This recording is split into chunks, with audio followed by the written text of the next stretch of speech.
Welcome to The Voice of Retail. I'm your host, Michael LeBlanc. This podcast is brought to you in conjunction with Retail Council of Canada.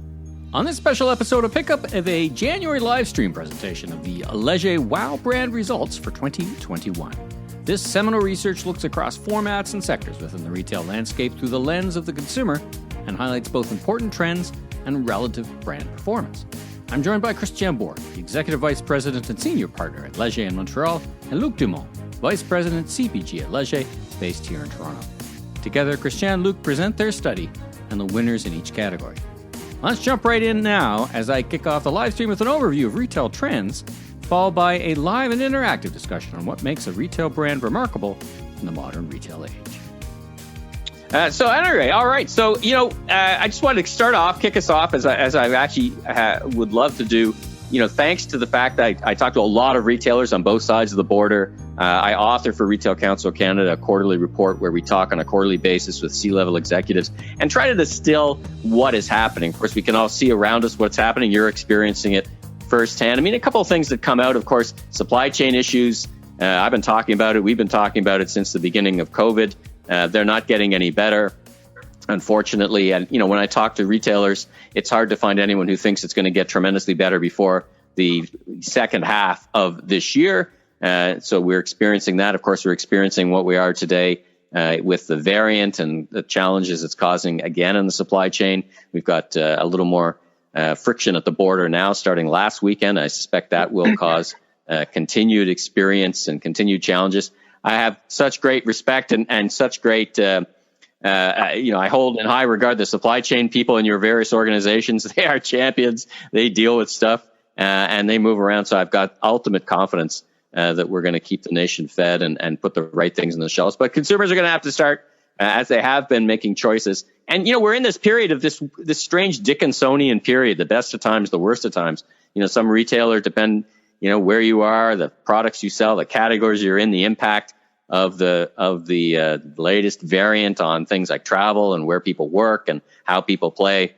It's a very dynamic time, to say the least. And I think we'll see some of that reflected in the study. And I think what we see reflected in the study is through all of this, the amazing work that you're all doing in stores and online in terms of experience. So I think this is a real testament. The results is a real testament to the dynamism and the fluidity of the market.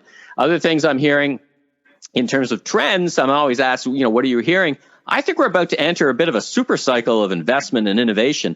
We've had a couple of years, we're almost in the third year of the COVID era, where it's just like, let's just get the operation. It's hard enough to run the operations.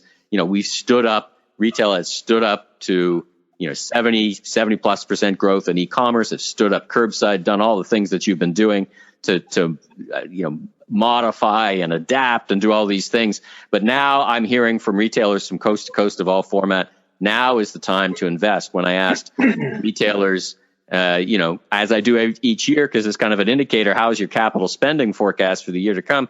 Almost all, 80% would say we're increasing capital spending. And what's interesting, and this is kind of, again, you would all know this, but, it's not just about e-commerce, right? I think there's a renaissance and a revitalization of stores, and stores are going to play an increasingly important role, and not just in terms of, micro distribution centers for e-commerce or click and collect or curbside, but in terms of customer acquisition. We're seeing a lot of thinking happening in North America, in fact, around the world, of the role of stores. And I think you see, again, some of that reflected in the survey. And I think when we meet together again in person, I'm convinced of that, we'll be together again in person this time next year. We'll see the implications of that. And I'm very excited to see all of the things that happen. So once again, if you got any questions after the presentation or even during the presentation come up, throw them in and I'll moderate and I'll throw them in.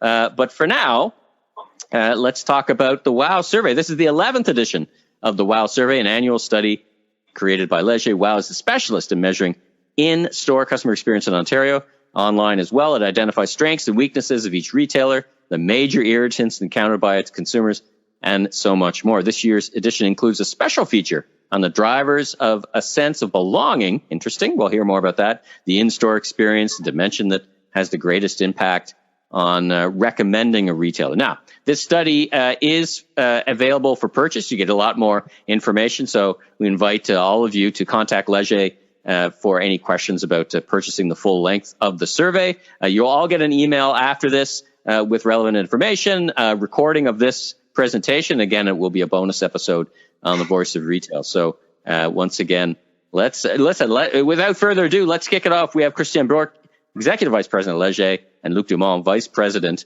of Leger. Welcome, gentlemen. So great to see you both. Great to be here. Good to see you too. Fantastic. And listen, as I said, without further ado, let me hand it over to you, Luc, and kick us off. Thank you so much, Michael. Really good to be here with both of you today to reveal the results of the 11th WOW study of the best retailers in Ontario. We revealed the best retailers in Quebec this morning at 9 a.m. And we're also going to talk about the best in class in terms of the WOW digital experience across Canada. So the WOW study is made up of multiple components. The first of which is the one that we're going to be talking about today, the WOW in-store experience. We also will be talking about the WOW Digital, but there are another two components to the study that are important to note. One of which is the WOW Contact, which measures the consumer's experience with your after sales or customer support, customer service initiatives in multiple ways. So phone support, email, online chat, social media, all of those things that help the consumer once they've made a purchase or once they've had an interaction with you. We also have our CX division, which is part of the ecosystem of the WOW study. And they provide operational and strategic consulting services that basically help you take the insights and operationalize them and make them, turn them into concrete actions that can help your organization design sort of the best experience for your needs. They also provide consulting services and consulting around deployment of voice of the customer programs that help you measure continuously the experience so that you can see if once you've got the insights, once you've operationalized them, are the initiatives having the desired impact on the different measures. So let's go to the methodology of the WOW. Because it's a huge study. We interview over 13,000 Ontarians aged 15 years or older. 153 retailers are evaluated, so that means each retailer is assessed by about 300 plus or minus 300 respondents who have visited the retailer store recently. Now, recently might mean in the past month, in the past 6 months, in the past year. Depending on the category and, of course, the typical sort of frequency for your category. This year, as in other years, the data collection took place from October 6th to November 24th. And as we always do, we weight the results according to gender, age, and region to make sure that the analysis is based on a representative sample of the retailer's recent clientele. And of course, the survey was conducted online, using Leger's own Leo panel of about 500,000 consumers. So let's move on to the model. So the model is something that has remained the same for the last 11 years. And we measure things that relate to the product. So what you offer the consumer, the different types of products, how much variety you have, whether they make new discoveries, that's sort of the product chunk of that. Obviously, we talk about competitive pricing and promotional activities as well. Those are two things that sort of shape the perception of price for a retailer. Very important section is the service aspect, where we talk about staff courtesy, competency, attentiveness, efficiency at checkout, and the importance that's given to the customers. We talk about the store, so the ambiance, the layout, the signage, and the information that's provided for finding product or discovering product. We also talk about customization, so the sense of belonging, which we'll talk about in more detail a bit later, and any loyalty measures that help your consumer feel more attached to your store. There are other dimensions that we talk about. There are 4, which are not part of the calculation of the WOW index, and that's because these dimensions were added over time, and we wanted to make sure that the WOW index was comparable over time. So these 4 are not included in the calculation, but they're included obviously in the measures and in the way that we interpret the data, and that's proximity to the store, customer recognition, whether your employees recognize and know their clients. The store's curb appeal and the integration of contact points, omni-channel stuff that we talk about as well. But this year, the thing that we're most excited about is the special section, which is the section on exploring the sense of belonging. We've had this statement or this dimension in the WOW study for years. And we realized with experience and what we know of retail and our expertise and our analysis of the results that this is the dimension that has the largest impact on NPS, which in turn has a big impact on the WOW index and how it's calculated. So, the sense of belonging that the store is made for me, that it's made for people like me, is not only something that has an impact on NPS, but it has an impact on other measures as well. So people who feel that the store is, again, made for people like me, tend to view other things about the store and about the experience through, rose-tinted glasses. So there's a bit of a halo effect that happens, which further explains why this was so important to explore in more detail. So, just to lay the foundation for how we got to this point, of course, we all know user experience is something we've been measuring for years, which is really the interaction between your client and the product or service that you offer in a very sort of functional way. We also measure customer experience in this context. So that's the relationship that the consumer has with your employees, so the customer-employee relationship. But we felt, given what I've said up till now, that the emotional connection was something that was even more important and becoming more important as years go by. So, we wanted to take this a step further and really focus on the fact that, yes, consumers are human beings, right?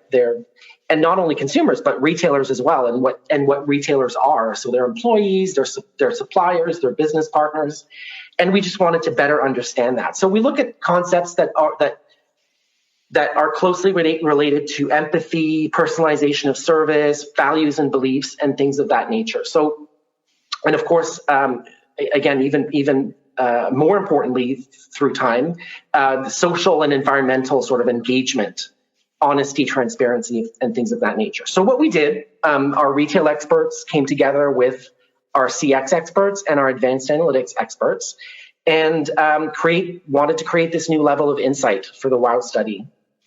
We wanted to further explain what this all means in a more granular way, which in turn helps you take action on these things to increase that overall sense of belonging.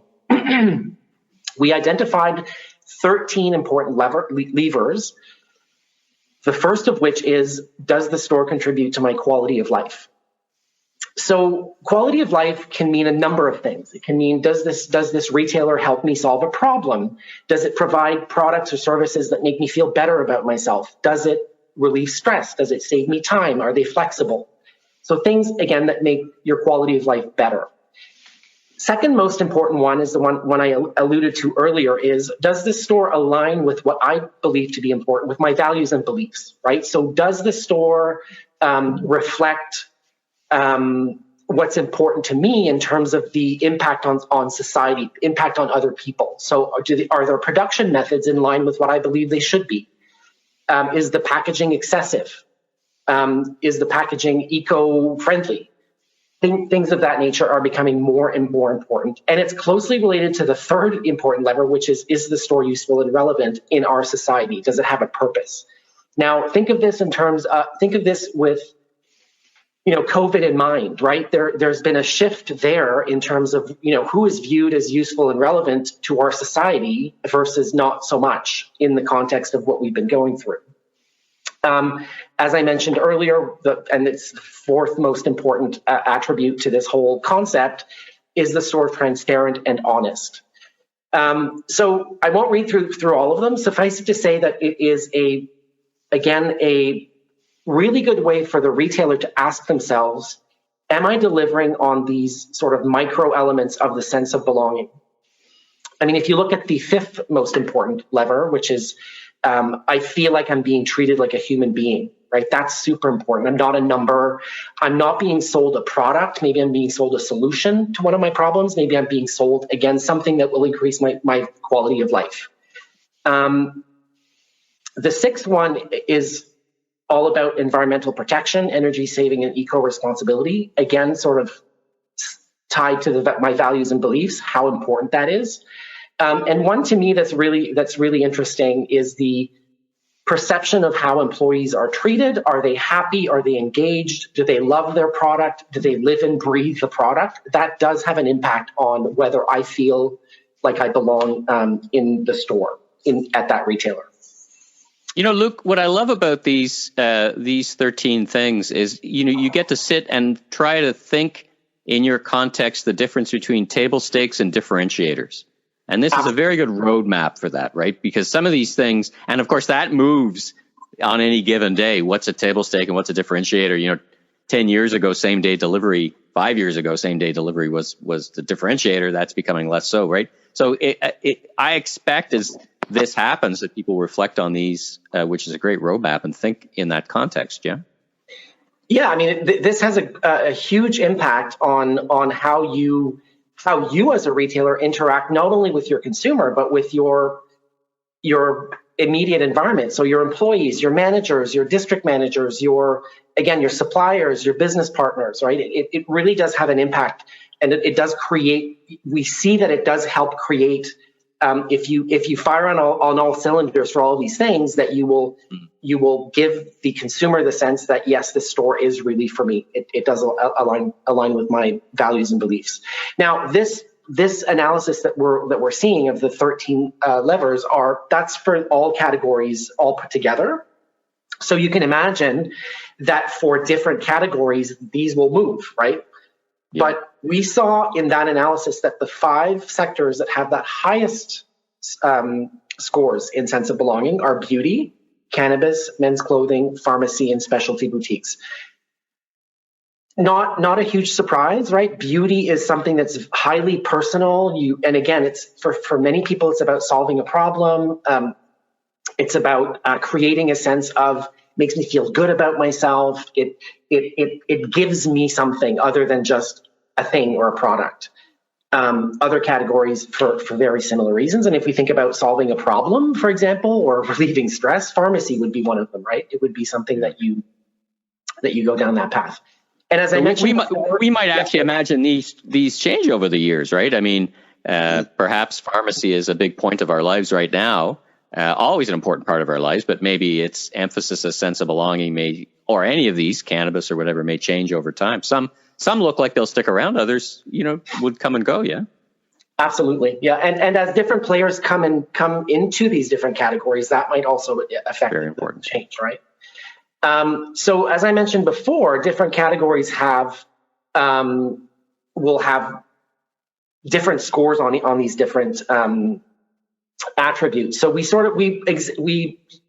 picked out 2 examples for each of these dimensions where we have, like 2, maybe 3 in some cases, 2 retailers that sort of are the best at this thing. So let's look at quality of life to begin with. Here we have Remedies RX. Pretty self-explanatory, and Sage, which is really interesting because, again, that's more about the product is something that you experience rather than use, and that's a distinction there. If we look at everything about the store lines with my values and beliefs, we have Lush and we have Yves Rocher. So they are very vocal and very transparent and honest about how they make their products, where they get them from. I believe at Lush you can taste some of the products so that they can prove that it's supernatural, like not supernatural, but very natural. So you see there that those perform really well on that attribute. So useful and relevant to our society. Again, not a huge surprise. And to your point, Michael, this is something that may change post-pandemic, right? Or if there's something else that happens that impacts retail in a similar way. Right now, it is stores that provide you with solutions to very current problems and provide us in general, really, with things that we need on an ongoing basis for our own health, for our own well-being. So again, not a surprise there. Feeling like you're part of the family, another important attribute. So here we have Tweed and we have Public Mobile. In terms of the store's history, right? So knowing about where the store comes from, how it was founded, where it was founded, how they've changed over time. In this case, we have Roots and Lee Valley. Again, not a huge surprise. Two retailers that have a very sort of strong sense of their history. Again, and it permeates it continues to permeate who they are and how they represent themselves to Canadian consumers. So that's an important one. I love going to this store even if I don't have anything to buy. Lego and Chapters Indigo, again, sort of that, and it's an entertainment thing to go. It's sort of a fun thing to go, even if you're not looking for something specifically. To me, that's one of the most important things about understanding that the sense of belonging and this dimension within that. It's if people want to go to your store just because, you've got a pretty captive audience to sell them something when they get there, even if they weren't looking for anything. Personalization of services, again, not a surprise. We have Mac and we have Nespresso, two retailers that go above and beyond in making people feel like what they provide, when they provide it, is just for the person standing in front of them. Luke, what's I find interesting, a lot of interesting things on this chart, but both Tweed and Public Mobile are very new retailers, right? They're very, both the category, of course, is new in cannabis, yet still factor into your rankings, right? So I think it's not about how long you've been doing it. It's about what you're doing. And, to create in 18 months or 24 months, the feeling that you're part of a family, it's a really interesting case study, or really interesting use case on, what you can do and it doesn't mean you got to wait for 5 years. You can actually mobilize and do some things. Fascinating. Yeah. And in my opinion, it's one of the things that is most easily lost if you don't measure and look at this year over year. You really have to keep your eye on the ball for these types of things, because they can easily sort of slip by the wayside, and then someone else comes in and steals your thunder. Yep. So, Kristen, go ahead with the winners. Great. Yeah, thank you, Luke. I think that this thing about sense of belonging is something we've looked at over time, and we believe that now, as we're sort of slowly creeping out of this pandemic, will become extremely important. There's a lot of talk about brand storytelling and telling people who you are, why you exist. And in this era where you can buy anything, anytime, at any price, at any store, why would they come to you? They give them a reason. It's sort of this dimension where, would people wear my T-shirt? Give them a reason. So I think this element of sense of belonging and of human experience will become extremely important moving forward, and specifically important for Gen Y and Gen Z as well, which I think should be a sort of a major focus moving forward. But now let's move into our winners. I actually have a question from the audience. So thank you. Our first question from the audience. The first actually two questions from the audience was the music was really too loud at the beginning. Sorry about that. So apologies for that.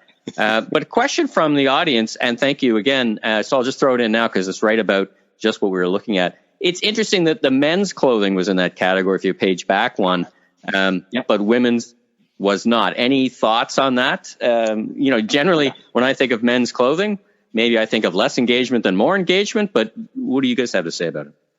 My initial thought when I saw it there is it shows how men are changing as shoppers. I would have said 10, 15 years ago, men had a probably very functional relationship with clothing. Sort of in the hunter-gatherer, men were hunters when it came to clothing. In and out of the store as quickly as possible. Do these fit? Yes. Out. I'm buying them. I think today, though, that relationship is changing. I think if you see the explosion in men's beauty and skincare products right now, it is amazing, far surpassing what's happening on the women's side. And I believe it is something that is definitely changing in terms of how men behave towards how they feel and how they look. So I was kind of happy to see it there, because it means that you cannot address guys today like you would 10, 15 years ago. To your point, Michael, this is and will be ever changing moving forward too. Thank you for that.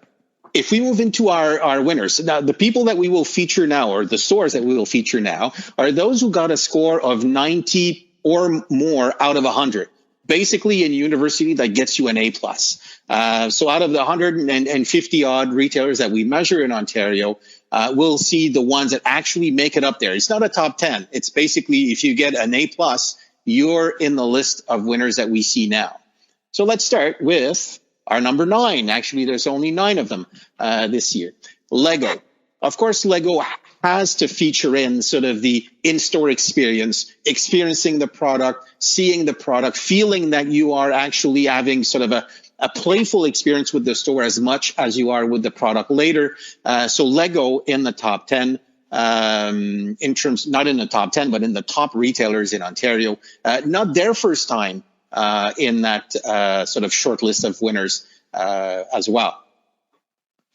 In 8th place, Ren's Pets. We haven't mentioned it so far, but when we look at this element of sense of belonging, pet stores are actually not that far behind. I mean, this is, we're going in there to take care of the health of our pets. So we want that emotional connection, because that's the connection we have with our animal at home. So the fact that pet stores can actually sort of play on that variable, that we're going there to treat our favorite non-human, I think is something that they should actually work with and sort of work into how they offer in-store experience that is at the level that people would expect.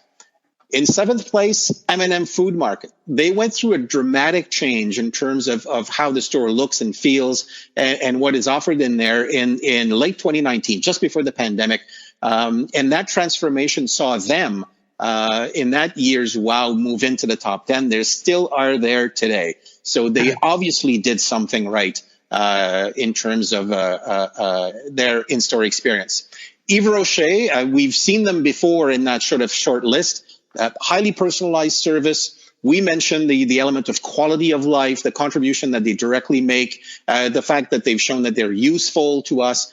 Also, the fact that in terms of promotional and loyalty initiatives, they always score very well. So combine all of those together, Yves Rocher is at the very top. Lee Valley Tools in 5th place. This is interesting because for a period of the pandemic, they actually decided to close their stores for a longer period than was required by government.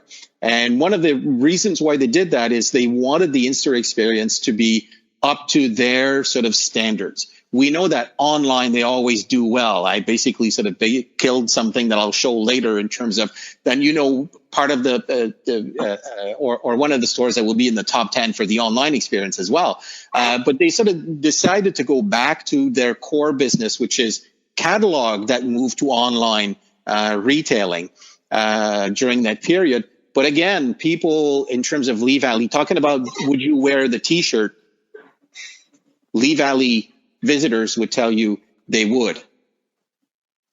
Nespresso is in 4th place. Again, very sort of wanting to be experiential. The store looks good, tastes good, highly personalized service. They'll toss in the nice little chocolate. They'll offer you a coffee while you wait. So they're basically are giving you that reason to stop by, even though their core business is selling coffee online. They wanted their stores to represent what their brand stands for. That you talk about this element of telling a story about why you exist.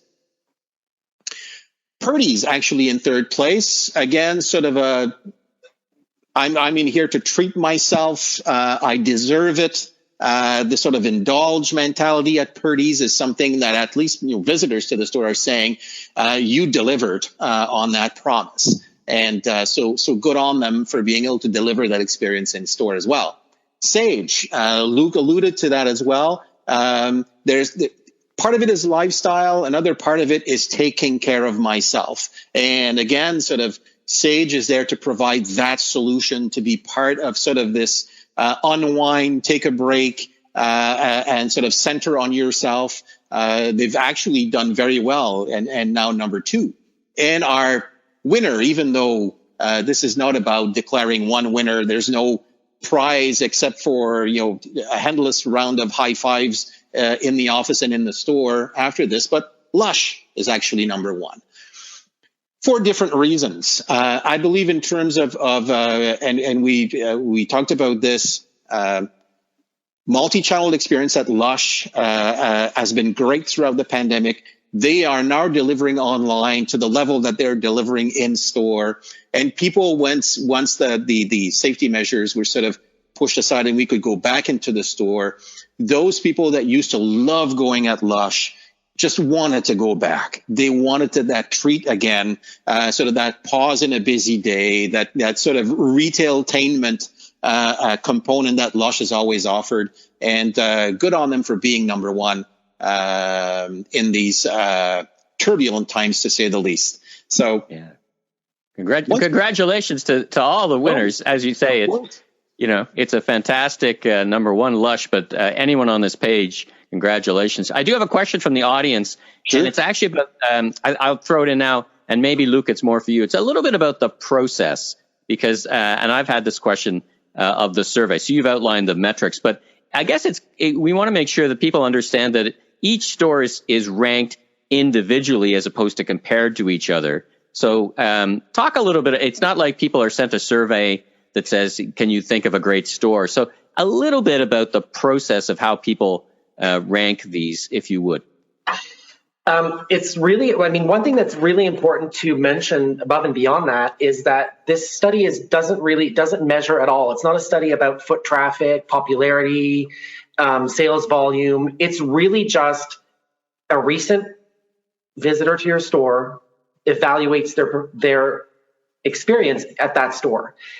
As you said, if they evaluate multiple stores, in some cases maybe 2 or 3, they will not be comparing them. They're really talking about that singular experience in the store at that time. Right. Christian, and how do you find those people? But so how do your people who respond participate in the survey from the other side? How do they come in the survey? When they get into the survey, we basically ask, where have you shopped recently? And we have the business sectors that we look at, and then there's the competitors. So if I say, okay, well, over the weekend, I went to Metro for my groceries. Last week, I went to Lush. So you'll basically click on the retailers you visited recently, and then we randomly select 5 of those stores that you have included in the ones that you visited recently to say, okay, now let's go back to your visit to Lush. How did you find? And then we go through the 20 dimensions that are measured in the WOW. So it's really recent shoppers evaluating their store experience, not in a comparative fashion, as Luke has mentioned. And it's certainly not a popularity contest. If not, Canadian Tire would be first. This is really about sort of focusing on that recent visit and how you evaluated how that retailer performed on those 20 metrics. Perfect. Thank you. And thanks for the question from the audience. Keep them coming. Absolutely. Now we'll look by sector, because of course, to be in sort of that top 9 where you're 90 plus in terms of overall score, we saw that there tends to be a focus on specialty stores because that's what they're about. That's what they need to deliver to be part of the conversation in their business sector. So it would be unfair to say that 7-Eleven competes with Lush in terms of overall customer experience. So the whole purpose of the WOW study is to allow for benchmarking between yourselves and your key sort of competitors, direct competitors in your category this year, and then also looking at their past performance over the past few years. So that's why we go into sort of all of these business sectors. We'll go very quickly. I don't have to time to name all of these, but just to give you sort of an idea of where people are.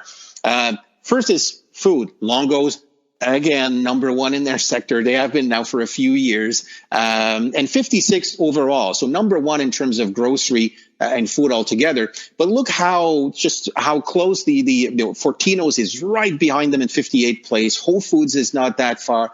Farm Boy. And if you look at the top 4, again, this element of experiential marketing. I mean, the stores look good, feel good. They're designed to make you feel hungry in a way, and people are sort of rating them at the top, or I mean, their shoppers are actually given exceptionally high marks on that. In terms of pharmacy, Remedies RX is first. Then you have the Medicine Shop, and Pharmacid, then IDA. Some of the smaller square footage pharmacies tend to outperform larger pharmacies, and we've seen that across the country, but also across time in Ontario as well. Convenience stores, 7-Eleven in first place. In terms of hardware, home hardware is number one, followed by the others. For alcohol and cannabis, which is a more recent category, of course, the wine shop is actually number one in the category, and they all rank fairly high. I mean, the top 5 are in the top 35 in terms of overall ranking of consumers. So that in-store experience is very relevant when it comes to alcoholic beverages and cannabis as well. Simons is number one in terms of department stores. It's really sort of a huge success nationwide. They do exceptionally well in Alberta as well. Out west, now they're actually sort of growing their footprint and are number one in Ontario right now. Quite a bit in front of Old Ernfu and the others. And we'll see that the online performance of Simons also sets them apart later on. Sage Natural Wellness, number one. They're actually number 2 overall. Lush, number 1 overall, number 1 in their category. But look at this. Yves Rocher is 6th. Max is 10th. Kiehl's is 14th. Bath & Body Works is 16th. I mean, this is very steep competition. If you don't deliver on in-store experience, you won't be there very long. In terms of culture, leisure, Lee Valley Tools is number 1. Even though it's a tool shop, it's more of a lifestyle place more than a hardware store. That's why we put them in this category, and just ahead of Lego we saw a minute ago. Kitchen Stuff Plus is number 1 in furniture and appliance. In electronics, Samsung actually outperforms Apple Store, which is interesting because it's the opposite in the province of Quebec. Is there something about how the stores are actually playing their game that is different? But they are in the top 2 in both places. In terms of telco, Public Mobile is number 1, followed by Best Buy Mobile, and then TELUS. So sort of the first of the big 4 is TELUS in that ranking. Running Room is actually 12, so they're doing exceptionally well in terms of how they deliver in-store experience in the sports category. Decathlon now has edged MEC in terms of in-store experience as well. And as you move down, and some people would say, to your point, Luke, as well, if it was a popularity contest, probably Sport Check would be number 1. But then we basically look at, I was at Decathlon over the weekend, how was it? And that's basically how we assess the scores that we're presenting in the report. Women's clothing, Melanie Lynn is number 1. In terms of unisex, it's Banana Republic in first place, Jack and Jones for men's, and Naturalizer for shoe stores outside of strictly sort of sports shoe retailers we saw a minute ago. So now I'll turn it back over to Luke to explain a little bit how we go about, because it's different in terms of methodology, how we go about assessing the retailers in the WOW Digital. Yeah, so thanks, Christian. WOW Digital is a measure of the experience that your customers had with either your website or your app. In this case, we evaluated 184 different websites or mobile apps via, again, an online survey of about 14,000 Canadians 15 years of age and older. This means that each website or mobile app, in some cases both, because both are available, is evaluated by plus or minus 300 people who have who have used the app or visited the website in the last year. Data collection October 15th to December 8th. And again, same as for the online, for the in-store section, we apply weighting to ensure that everything is representative of visitors to the websites or apps. Quick note on apps, again, becoming more and more important in terms of not only how they work on their own, but how they work, in relation to the website, in relation to the different products or services that the retailer offers. So something to keep note of. Now, the WOW Digital Index, of course, because it is a completely different beast, is made up of different dimensions, many of which many of which are sort of UX dimensions. So look and feel look and feel browsing, how to search for stuff, the payment process, payment transparency, and those things that make up the experience. But we also, we also look at things like, again, new discoveries. Does it help you find stuff? Does it suggest products, in the way that Amazon sort of does? Is the experience customized? If I have to sign in, do I feel like a member of this website or app? So these are the dimensions that are included. There's a couple with asterisks. Same thing that I mentioned for the retail portion. These are dimensions that are measured, but not used in the WOW index calculation because they were added at a later time. So we talk about the transaction process. So how easy is it? How comprehensible is it? Is it transparent? And of course, now we look at things, we have been, but we continue to look at the ordering process, both, completing it on the app or the website, but also in terms of what happens after and what it's made up of. So shipping fees, delivery options, how long it'll take, do I get tracking or not? How good is that? And what does the product look like when it gets to me? So I won't mention them all because we don't want to run out of time and we want to leave time for questions. I believe, Christian, you'll talk about the best in class for this digital. I will. Thank you. So in terms of best online experience on all of the dimensions that Luke has just gone through, here is our top 10. Sephora, always been sort of in or very close to our top 10. And certainly they have made changes during the pandemic as well to their online experience. Good on them for being in the top 10 as well. Apple Store, the online store outperforms the actual physical store. But again, the context of the pandemic most likely has something to do with that in the short term. Lee Valley Tools, I mean, they went from catalog to online to in-store. And certainly the care they take in terms of displaying information about their products is something that's fairly unique in the retail space. And I think they do deserve a visit just to see how good they are at delivering that. Jack & Jones in 7th place in the men's apparel as well, doing extremely well online. The SAQ, which is the equivalent of the LCBO in Quebec, mind you, in the province here, they have what is rated as the #1 loyalty program in the business. And when it comes to delivering an online experience, of course, as you redeem your points and basically go through all of that, they have all of your history in terms of what you liked, what you shopped, what you bought. I mean, the whole online experience is something that the SAQ has delivered extremely well. And it features, again, what Luke was saying.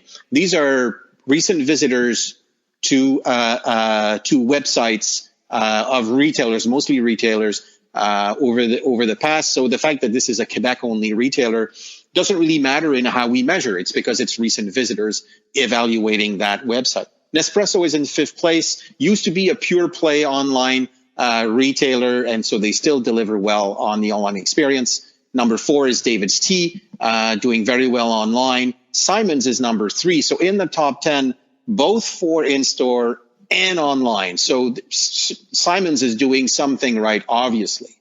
2nd place is Lush, also in the top 5 for both rankings. And Lush has been able to transpose online the whole sort of playful experience that people have with the products in store, has been able to do that online in a very efficient way. So great on them. Number 1 will surprise you. Number 1 is a local retailer that is number 1 for online experience, and it goes back to our sense of belonging again. The people that actually shop there would wear the T-shirt. It's basically a small local retailer that offers urban, rooftop, greenhouse, vegetables and fruits that are delivered to your door. It's called Loofah Farms. Anybody in Montreal knows about Loofah Farms. And some would argue, well, my website looks as good as theirs but they do deliver that I understand their purpose. My 25-year-old son is a shopper there, and I always tell him, well, you could pay less for your fruits and vegetables if you went to this store. But he said that doesn't matter because he's bought into sort of the concept of what they deliver in terms of the whole sustainability aspect of their product offering. So congratulations to Lufa for making it up there, and all of the people that appear here, because it's certainly not an easy feat. If you actually look now, oh no, please, Michael, go ahead. Yeah, congratulations to everyone. I mean, it's so interesting that these Quebec-based would rank in Ontario. That also speaks to their presence of mind in Ottawa and places like that. Question from the audience: is optical a category, or does it factor in somewhere? The optical category of retail? We'll see in a second. We went very quickly through the whole sector, but it is part of both the in-store and online. So we'll see results for them in a couple of minutes, because of course it is highly important. Just like at our faces, Michael and I. In terms of food, Lufa is number one, and you see all of their, and we did for some of the grocers as well, evaluate their online platforms as well as their corporate websites. For example, My Online Groceries by Metro is measured separately from Metro, the corporate website, same as Voila by Sobeys as well, if you look in detail. For pharmacy, you've got the lineup there, starting with well.ca, which does extremely well. For alcohol and cannabis, we saw SAQ a little bit later on. And look at the difference between, for example, SAQ and LCBO. So what is one doing better? How is one outperforming the others? That's where the WOW data becomes interesting as well. Simon's is number one for department stores. Lush, we saw a minute ago, very competitive sector. Beauty for online presence as well. Specialty boutiques the same. For pet stores, Mondu, which is a Quebec-based retailer, is number one. Also a highly ranked loyalty program at Mondu, which partly explains their ranking. Lee Valley as well. And here in terms of the eyewear, clearly is number one, followed by Bon Look, which are primarily sort of online players, and some of the others that you see here. If we move over to furniture, Bourque is number one for their online presence. Apple Store, electronics. Canac, which is a local Quebec-based hardware store. High sense of belonging to as well. Very much sort of a rural Quebec retailer that people love. In terms of sports, Lululemon, number 12. Always been good in terms of delivering in-store experience, now exceptional in terms of delivering online experience as well, in front of Nike, Under Armour. And then again, we see our Decathlon, who was number one for in-store experience earlier on. Jack & Jones does well as well. Steve Madden, number one. Lotto Quebec doing slightly better than OLG in terms of lotteries. We have also meal delivery, which is not sort of a retailer, but that's part of our ranking. For telecommunications, Fizz, which is a sort of smaller Quebec-based player, does better than some of the other people you might know here in the chart. In terms of finance, in terms of retail banking, Tangerine is one. Desjardins Insurance is number one in the insurance sector. Real estate is Dupaprio, which is a local real estate company in Quebec as well, and Amazon in terms of the pure play major online sites as well. So it's not only retail, but primarily retail that we evaluate as part of the WOW Online. So I guess we'll end it there because we only have about 10 minutes left until the end of the lunch break for our visitors. I'll turn it back over to you, Michael. Well, thank you. Great presentation. And it's always so interesting to look at the results and looking at that kind of how people look at things. A little clarification on the optical category in online. Is the optical category in the study in the physical stores? I'm not sure. Yes, it is. Yes, it is. Absolutely. All right, perfect. Question for you. You mentioned a couple of times that I think it was different stores that rank differently in different provinces. There was some swapping of the rankings going back and forth. Is there any ones that you would call out that are meaningfully different in different parts? You guys have a good scan across different provinces. You've mentioned Alberta. Is there anything stands out as you do these surveys that it makes a meaningful difference for retailers who are operating in different provinces to be aware of? How do you think about that? Well, in terms of delivering in-store experience, out of again, it's not a top 10, but let's say the 90 plus, sure. A lot of similarities between stores that ranked well in Quebec versus Ontario. The only difference is that some of the stores evaluated in Quebec that made it into that top 10 only operate in Quebec. But if you look at those who operate in both regions, they tend to perform relatively the same in both jurisdictions. So there's something about it says something about offering some form of uniformity across, in terms of service delivery across all of your stores. But I think once you got the recipe down right, the likelihood is that it will work well in other regions of the country as well. So it's interesting, but look at the top one or two in each category. Once you take out the only sort of the regional players, the national players tend to perform in pretty much the same sort of rank order in both major provinces. Right on. And a reminder to everyone watching and listening, we got a few minutes left, so pop your questions in and I'll ask them. As you were describing these interprovincial differences, there's a spanner in the works, right? If I think of 2021 with government regulations opening and closing, that's where I was coming from. Like maybe you're in a province where there's restricted entry or the stores were closed. Like 2021, such a bananas year from one perspective. And it'll be interesting to see as we go forward how it all settles out from these distorting elements of experience, right? We know how distorting, if your store is closed or limited. And it feels like, if I was to add a dimension, if I was to be so bold, it's almost like we need to start thinking about things like safety as a indicator of confidence, right? Did you see any sense of that as you kind of looked through the data or spoke to participants? Yeah, we actually measured it last year in the WOW in terms of all the safety measures put in place. And largely what we saw is that sort of a fairly sizable correlation between overall experience and how safe people felt in your store. So it's sort of like the chicken and the egg. So if you're doing well, you'll do well at that too.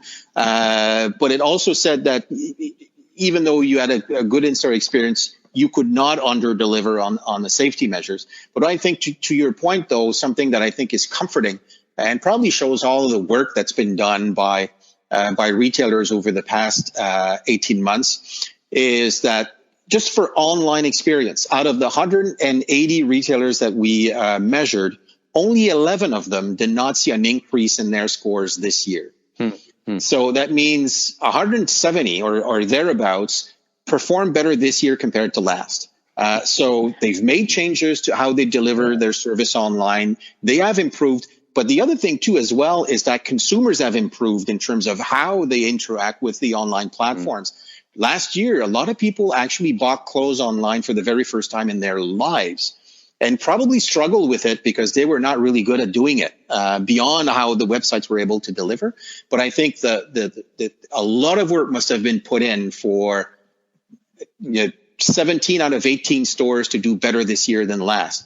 In terms of the actual physical sort of in-store brick and mortar customer experience, again, the widest majority of retailers have better scores this year compared to last. And it's most striking in those that were directly impacted even more by the pandemic, which is grocery, pharmacy, hardware, and the ones that you needed to go to and line up to get into are the ones that were hardest hit, but they actually are bouncing back. So I think it's the good news for retailers in all of this, both in terms of online and in store, is that customers actually feel better about them than they did 12 months ago, which is.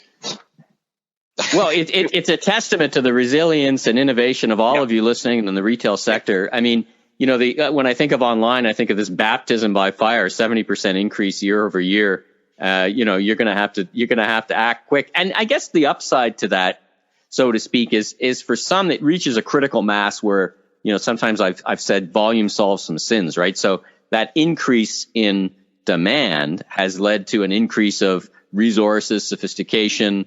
Certainly went through a lot of orders. And I think you're also seeing customers, I think their standards were always high online, but I think you're now seeing both the retailers, many of whom, were kind of had a toe in the water, even this far in, stepping up because the volume is there. And then, the volume drives a lot of investment in what needs to happen. And I predict, and I've talked to retailers who said, well, we did what we could to get to that volume from a systems and a process and a technology. But now the investment starts because that volume, the waterline has gone up, right? We're not seeing 70% growth year over year, but the waterline has not receded, right? That volume, many would say grocery, furniture, as you say, apparel, that volume seems to have certainly sustained. Well, listen, no more questions from the audience, but thank you for those who asked a question. And of course, both of these fine gentlemen always available, email or LinkedIn, anyone from Leger. So Christian, Luc, always a pleasure, a treat to be with you and listen to these results. As I said, it's always my favorite day of the year, my favorite virtual day of the year so far, I guess we could say. So thank you both as well. And on behalf of RCC and Leger, thank you for attending this webinar. Again, you'll receive an email very shortly following the webinar with information about both how to purchase the study and how to get in touch with Leger, their thought leadership. It's quite comprehensive. I have to congratulate Leger, both of you. You've done an amazing job of keeping us informed over the past couple of years, always, but over the past couple of years, looking at all kinds of things related to COVID here. I don't know how we would have made it without your insights. So thank you for that. And thank you for your ongoing partnership. And again, for everyone, thanks for joining us. And I look forward to seeing you IRL next year in real life. Let's all hope for that together. But for now, bye-bye, everyone. Bye, everyone. Bye. Thanks for tuning into this special episode of The Voice of Retail. If you haven't already, be sure and click and subscribe on your favorite podcast platform so new episodes will land automatically twice a week. And check out my other retail industry media properties, the Remarkable Retail Podcast, Conversations with Commerce Next podcast, and the Food Professor podcast with Dr. Sylvain Charlebois. Last but not least, if you're into barbecue, check out my all-new YouTube barbecue show, Last Request Barbecue, with new episodes each and every week. I'm your host, Michael LeBlanc, president of M.E. LeBlanc Company and Maven Media. And if you're looking for more content or want to chat, follow me on LinkedIn or visit my website at meleblanc.co.